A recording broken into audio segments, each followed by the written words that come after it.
Bonjour à tous et bienvenue dans cette nouvelle vidéo. Alors aujourd'hui je vous propose tout simplement une petite vidéo teaser entre guillemets de présentation de ce couvre-cadre nourrisseur chasse-abeilles. Donc c'est-à-dire qu'il va faire les 3 en 1. Alors pour les amateurs d'apiculture ils vont le comprendre. De toute façon cette vidéo sera aussi sur ma chaîne d'apiculture. Alors nous venons de terminer ces couvre-cadres nourrisseurs. Qu'est-ce qu'ils ont d'un peu particulier? Donc déjà, ils sont totalement transparents. Donc, pour la période hivernale ou début de printemps, comme maintenant, où on aime bien voir ce qui se passe dans la ruche, sans spécialement déranger les abeilles, eh bien c'est très facile puisqu'on voit à travers le plexi sans problème. Il fait office de nourrisseur puisqu'on a la partie ici sur l'avant qui permet aux abeilles de monter pour chercher la nourriture. Donc, on a vraiment un beau volume pour mettre du sirop ou éventuellement du candy. On a ensuite la porte qui va venir se positionner sur le dessus avec une planche anti-noyade, une ouverture sur la droite, une ouverture sur la gauche.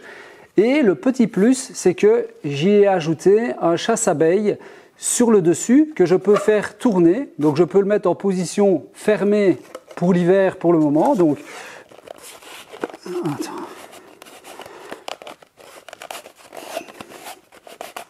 Donc voilà, je le mets en position fermée, c'est-à-dire que la partie avant est totalement fermée et vient dessus et devant le cadre, devant l'ouverture de nourrissement. Sur l'arrière, ça donne quoi? On a l'entrée ici pour les abeilles, donc pour avoir suffisamment d'espace pour elles se nourrir, et la partie ouverte ici à gauche et à droite pour les abeilles, aller éventuellement rechercher le sirop par la suite. L'ouverture ici, et comme vous voyez, c'est totalement fermé en dessous.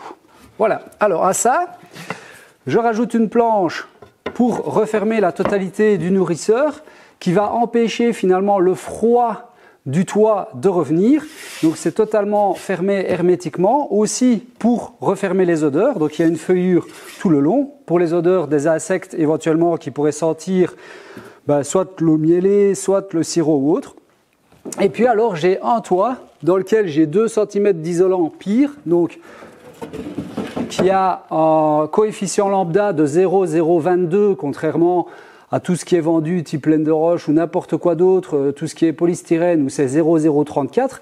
Donc c'est un isolant beaucoup plus performant, aussi bien pour l'été éviter la chaleur que l'hiver éviter justement le point froid du toit sur le nourrisseur.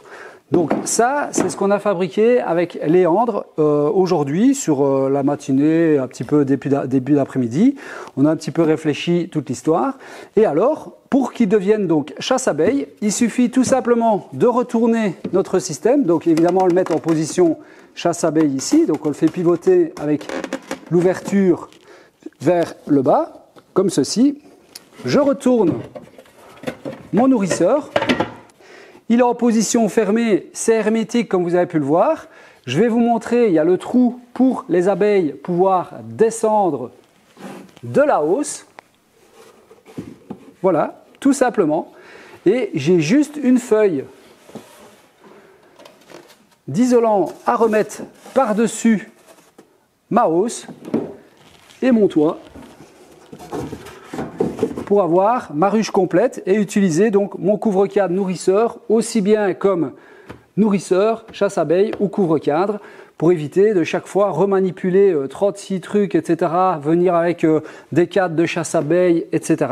Eh bien ici, tout finalement est compris dans le truc. Alors, si vous êtes apiculteur et que ça vous parle, dites-moi ce que vous en pensez. Dites-moi aussi si finalement vous pensez que ça peut fonctionner, étant donné que c'est un chasse-abeille qui est prévu, donc c'est quelque chose qui est vendu dans le commerce.